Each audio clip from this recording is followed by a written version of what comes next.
ଆସନ୍ତୁ ସାଙ୍ଗମାନେ ଦେଖିବା ସୋନାଲି ଦେଶୀ କୁକୁଡ଼ାର ଶୀତ ଦିନରେ କେମିତି ବ୍ରୁଡ଼ିଂ କରାଯାଏ।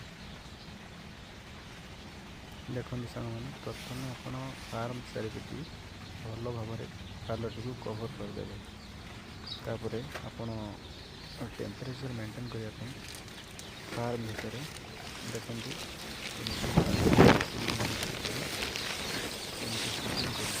ଫାର୍ମକୁ ପୁରା କଭର୍ କରିଦେବେ।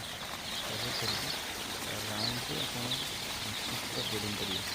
ଏଠି ଆମର ପିଚ୍ରେ 1000 ପିଚ୍ ଗୋଟେ ଜାଗାରେ ଛଡ଼ା ହେଇଛି।